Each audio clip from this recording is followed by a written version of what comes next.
Okay, we have now part 2 of 19.1. Okay, similar triangles. Again, is something covered in E-Math in Sec 3, I believe. So you will need to be aware, okay, of that for similarity, there are 3 tests. So if the ratio of the 3 corresponding sides are equal, that is SSS similarity.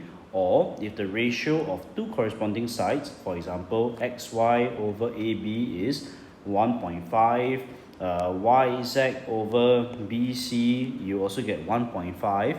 Then the included angle, again, included angle is equal. Then what you have is the SAS similarity. Now for triangles, angle similarity. So if two corresponding angles are equal, okay, 2 pairs of corresponding angles are equal, it implies that a third one must be equal because all triangles, the interior angle add up to 180 degrees. Then what we have is angle similarity itself.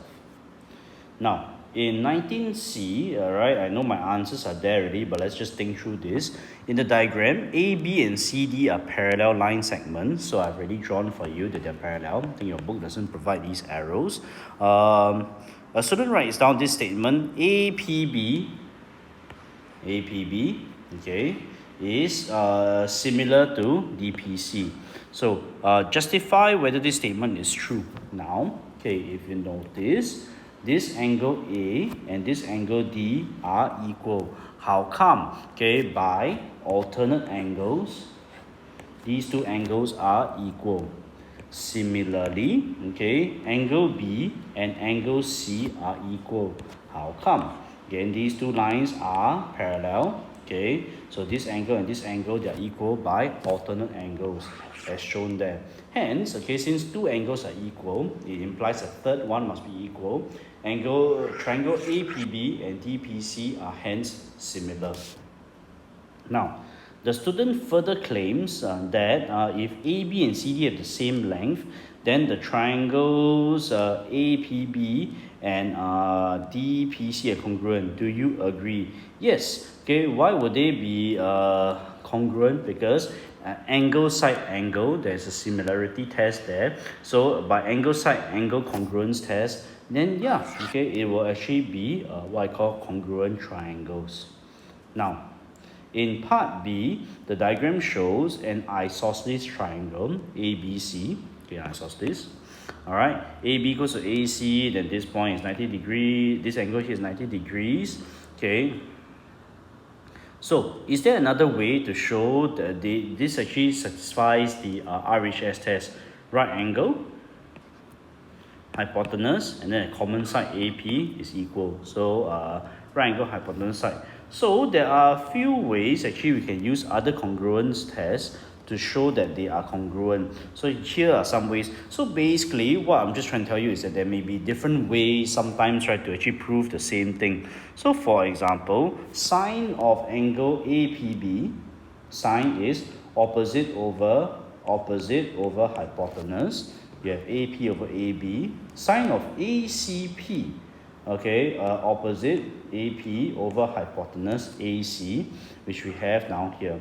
Now, since AB is equal to AC and both angles are acute, I can conclude that angle APB is equal to angle ACP. Then, therefore, since the angles are proven to be equal, and this is a right angle triangle, so actually an AB is equal to AC. So by angle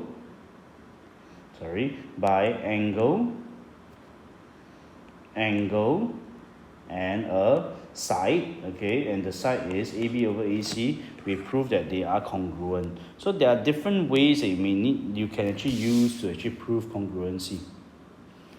Now for example 2. In example 2, what we have is a diagram where points D and E lie on the line CA and BA, produce respectively. So BA, you produce, you get E. CA, you produce, you get D. So that DE is parallel to BC. Prove that AE equals to AB, AE over AB equals to AD over AC. C. Okay, so now what we can do here is this. First and foremost, what I'll say is that angle ADE equals to angle ACB. So this is alternate angles, and DE is parallel to BC. Okay, similarly, angle AED is equals to angle ABC. Once again, I'm employing alternate angles. DE is parallel to BC. It'll show you, like for example, angle AED is equals to angle ABC, because these two lines are parallel. So by alternate angles, okay, I should say that they are equal. Since we have two pairs of corresponding angles that are equal, I can make the statement that triangle ADE is similar to triangle ACB. So it's AA similarity. Then, okay, so if you have if they are similar triangles, see here, 1 2 3 1 2 3, it means this AE is 1 3, so AB is 1 3. Okay, AE is 1 3, AB is 1 3, so 1 3 over 1 3. Then what I also have is AD 1 and 2, AC is 1 and 2, so is equals to AD over AC. So this one is shown. Alright. Okay, now in part 2, what we have is this. So what I can say is I want to prove that AE over EB is AD over DC. So now let me say this. AE over AB is equals to AD over AC equals to K. Okay, K being a constant ratio. So what I can say is that if I use this, AE is K times of AB and AD is K times of AC. So what I have is AE over AB is equals to AE over, okay, AE over AB is equals to AE over AB plus AB. So what I can say here is AE over AB plus AE. Then I can say this, AE is KAB, then this AB is AB, as we have seen, and then what we have is AE. Okay, if you think about it, AE, what is AE? AE is a shorter length of AB. Again, AE is a shorter length, right, of AB. So in this case, I can say that AE is equals to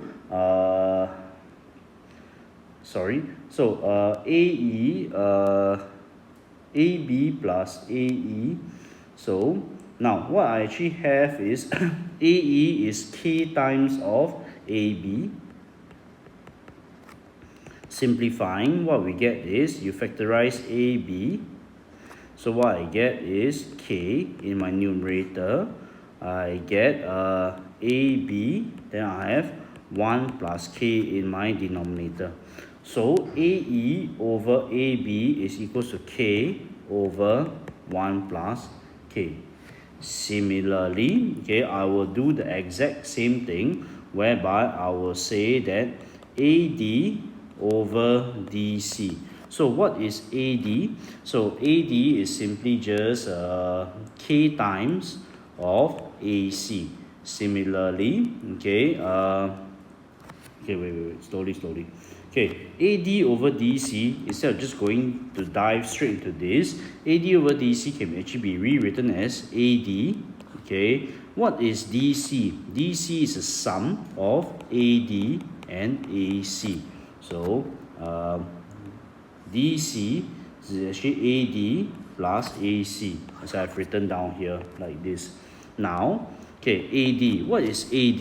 AD actually is AC produced. That's why AD is K times of AC. Now, if that is so, AD is K times of AC plus AC. Similarly to what we did on the left, what I can do is to factorize AC. I'm left with K. Then in the denominator, I factorize AC, K plus 1. So what I get is K over K plus 1. So if you notice, both of them are actually equal. So I can say that AE over EB is equals to AD over DC. Okay, shown.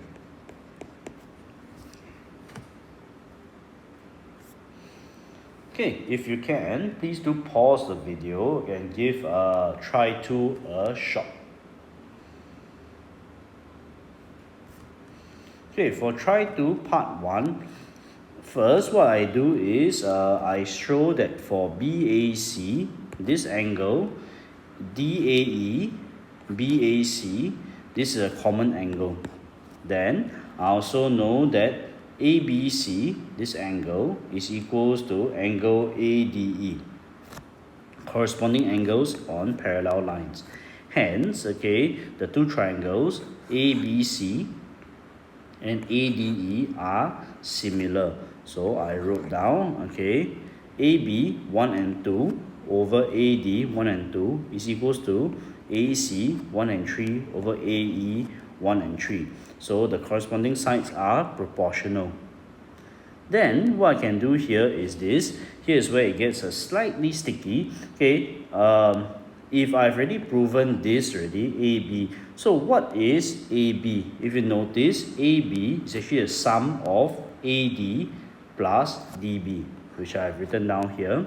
Similarly, AC is the sum of AE plus EC, which I've written down here. So AC equivalent is AE plus EC. AB equivalent is AD plus DB. Now, this one, the working, let me just help you here. What they have done here is actually they split it up. So it's AD over AD plus DB over AD equals to AE over AE plus EC over AE.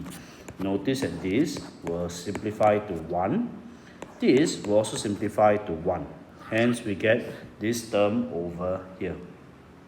Now, you subtract 1 from both sides of the equation, you get dB over AD equals to EC over AE.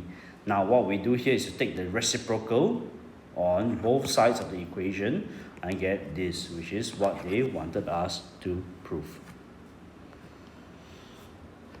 Now, if I want to do the second part, same thing, okay, I already know that ABC and ADE are similar.